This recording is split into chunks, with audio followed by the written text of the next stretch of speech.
साल 1972 मशहूर मराठी नाटककार विजय तेंदुलकर के नाटक सखाराम बाइंडर का पहला मंचन हुआ। एक पुरुषवादी समाज में महिलाओं की दशा पर बात करता ये नाटक कुछ लोगों को प्रगतिशील लगा तो ज्यादातर लोगों ने हंगामा मचाना शुरू कर दिया। लोग बोले ये नाटक अश्लील है।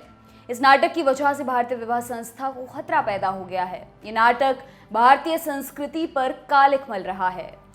सेंसर ने इस नाटक पर बैन लगा दिया। नाटक के लेखक विजय तेंदुलकर कोर्ट चले गए। कोर्ट में उनके लिए बहस करने के लिए खड़े हुए एक युवा और प्रतिभाशाली वकील, इनका नाम था रोहिंग्टन फाली नरीमन। कोर्ट में उन्होंने जमकर दलीलें दी। 8 महीने की लंबी कानूनी लड़ाई के बाद केस का नतीजा आया विजय तेंदुलकर के पक्ष में। रोहिंग्टन फाली नरीमन इसे अपनी जिंदगी के सबसे महत्वपूर्ण केसों में से एक बताते हैं। रोहिंग्टन फाली नरीमन जो आगे चलकर सुप्रीम कोर्ट में जज की कुर्सी पर बैठे, कॉरपोरेट मामलों के एक वकील के तौर पर सुप्रीम कोर्ट में अपना करियर शुरू करने वाले रोहिंग्टन फाली नरीमन 7 जुलाई 2014 को सुप्रीम कोर्ट में जज बने थे। गुरुवार 12 अगस्त को वे रिटायर हो रहे हैं। आइए आपको किस्से कहानियों के जरिए ले चलते हैं उनकी जिंदगी और करियर के सफर पर। जस्टिस रोहिंग्टन फाली नरीमन उन चंद जजों में शुमार हैं जो सुप्रीम कोर्ट बार से सीधे जज बने। मतलब वे सुप्रीम कोर्ट में प्रैक्टिस किया करते थे और उन्हें सीधे जज बनाया गया। ऐसा सिर्फ 3 बार हुआ था। इन तीनों जजों के नाम हैं जस्टिस संतोष हेगड़े, जस्टिस कुलदीप सिंह और जस्टिस SM सीकरी। 2014 में मोदी सरकार आने के बाद चीफ जस्टिस RM लोधा की अध्यक्षता वाले कोलिजियम ने रोहिंग्टन फाली नरीमन को जज बनाने का फैसला लिया। ऐसा पहली बार नहीं कि जस्टिस नरीमन सुप्रीम कोर्ट में किसी खास परंपरा का हिस्सा बने हों। दिल्ली के SRCC से कॉमर्स ग्रेजुएट और दिल्ली की लॉ फैकल्टी से लॉ की डिग्री लेने के बाद नरीमन मास्टर्स डिग्री लेने हार्वर्ड यूनिवर्सिटी अमेरिका चले गए। वापस आए तो सुप्रीम कोर्ट में प्रैक्टिस शुरू की। 1979 में supreme court bar association join कर ली। बात 1993 की है। उम्र में रोहिंग्टन अभी 37 साल के ही थे, लेकिन साथ ही वकीलों से लेकर जजों तक में उनके टैलेंट की खासी चर्चा थी। 15 दिसंबर 1993 को सुप्रीम कोर्ट ने उन्हें सीनियर एडवोकेट की पदवी देने का फैसला लिया, लेकिन नियमों के हिसाब से ऐसा मुमकिन नहीं था। सुप्रीम कोर्ट में किसी भी वकील को सीनियर एडवोकेट का डिजिग्नेशन पाने के लिए 45 साल का होना जरूरी होता था। तत्कालीन चीफ जस्टिस वेंकट चलैया ने रोहिंग्टन फाली नरीमन के लिए ये नियम बदल दिया। इस तरह रोहिंग्टन फाली नरीमन के नाम सुप्रीम कोर्ट में सबसे कम उम्र के सीनियर एडवोकेट होने का रिकॉर्ड भी दर्ज है। नरीमन ने हार्वर्ड में अपनी मास्टर्स डिग्री के लिए affirmative action, a comparison between the Indian and US constitutional law को टॉपिक के तौर पर चुना। इसके बाद उन्होंने कॉरपोरेट मामलों के वकील के तौर पर न्यूयॉर्क के कोर्ट में प्रैक्टिस की, लेकिन वो अपनी पारसी जड़ों से हमेशा जुड़े रहे। न सिर्फ एक विद्वान जज के तौर पर बल्कि पारसी समाज में एक पुजारी के तौर पर भी। जी हाँ, वो सुप्रीम कोर्ट में जज के साथ पारसी पुजारी भी बने रहे। वे पारसी शादियों में पुजारी के तौर पर शामिल होते रहे और नवजोत कार्यक्रम का हिस्सा भी बनते रहे। नवजोत एक रस्म है जिसके होने के बाद किसी पारसी लड़का या लड़की को 7 से 11 साल की उम्र में जरथुस्त्री मजहब में दाखिल किया जाता है। जस्टिस नरीमन उन खास पारसी पुजारियों में से हैं जो पूजा पाठ के मुख्य स्थान में दाखिल हो सकते हैं। इस खास जगह को गर्भगृह या सैंक्टम सैंक्टोरम कहते हैं। जस्टिस नरीमन के पिता फाली S नरीमन अपनी किताब में लिखते हैं कि उनका परिवार काफी पूजा पाठी रहा है। ऐसे में उनकी पत्नी ने सुनिश्चित किया कि 12 साल की छोटी उम्र में बेटे रोहिंग्टन को पुजारी के रूप में नियुक्त किया जाए। उन्होंने किताब में आगे बताया कि रोहिंग्टन ने ही पुजारी के तौर पर अपनी बहन अनहिता के नवजोत की रस्म में पूजा पाठ किया था। हम भले ही आज जस्टिस रोहिंग्टन नरीमन की बात कर रहे हों, लेकिन उनकी कहानी उनके पिता के किस्सों के बिना अधूरी है।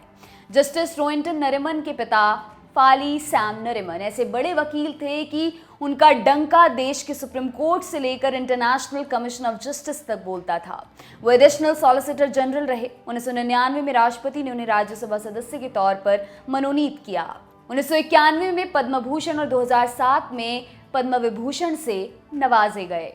लेकिन फाली सैम नरीमन की सबसे बड़ी खासियत रही विद्रोही स्वभाव। किस्सा इंदिरा गांधी के प्रधानमंत्री काल का है। 1972 में उन्हें भारत का एडिशनल सॉलिसिटर जनरल बनाया गया। 26 जून 1975 को वो दिन आया जिसे भारत के लोकतंत्र में सबसे काला दिन कहा जाता है। इंदिरा गांधी ने इमरजेंसी की घोषणा कर दी। इसके एक दिन पहले ही इस फैसले से नाखुशी जताते हुए फाली नरिमन ने इस्तीफा सौंप दिया था।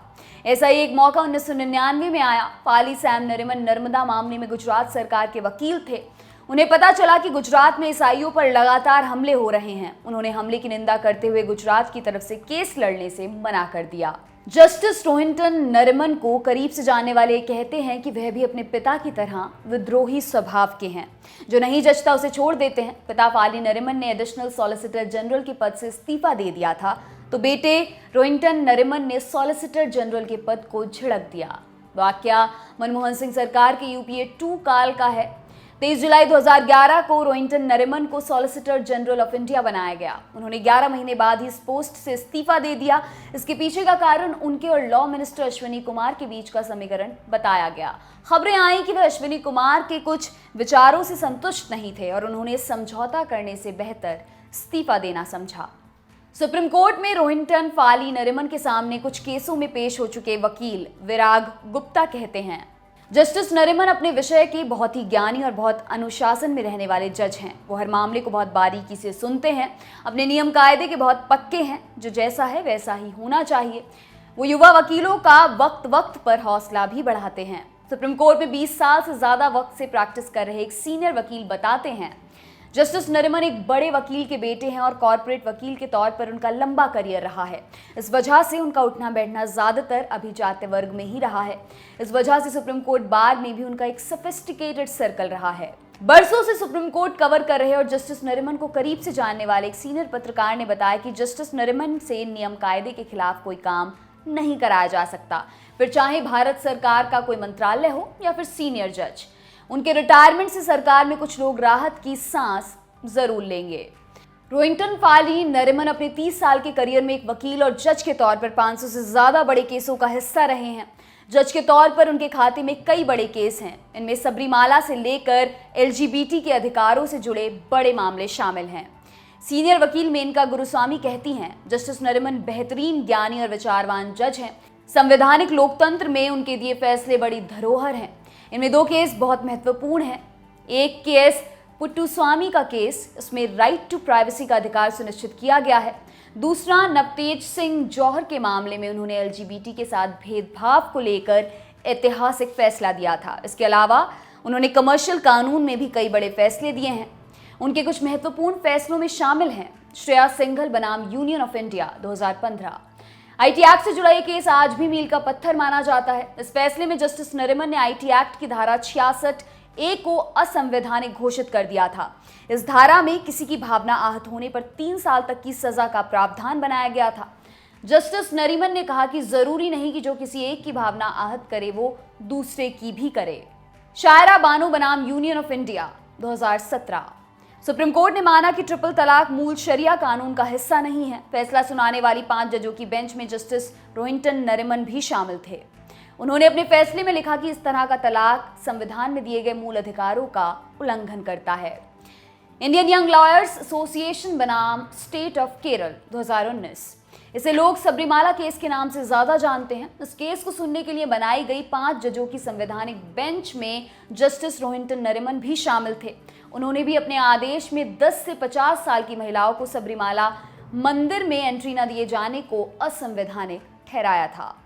जोसेफ शाइन बनाम union of India 2019।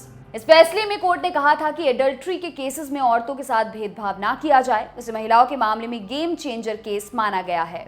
Justice Rohinton Nariman को उनके तरह तरह के शौक के लिए भी जाना जाता है। उन्होंने पारसी धर्म पर एक किताब लिखी है। इस किताब के लॉन्च के मौके पर उन्होंने बच्चों के लिए किताब लिखने के प्लान के बारे में खुलासा किया। उन्हें करीब से जानने वाले बताते हैं कि जस्टिस नरिमन को वेस्टर्न क्लासिकल म्यूजिक का बड़ा शौक है। उनके पास बेहतरीन कलेक्शन है। आपके लिए तमाम जानकारी जुटाई है हमारे साथी अमित ने। मेरा नाम है दिव्यांशी। देखते रहिए दी लल्लन टॉप। शुक्रिया।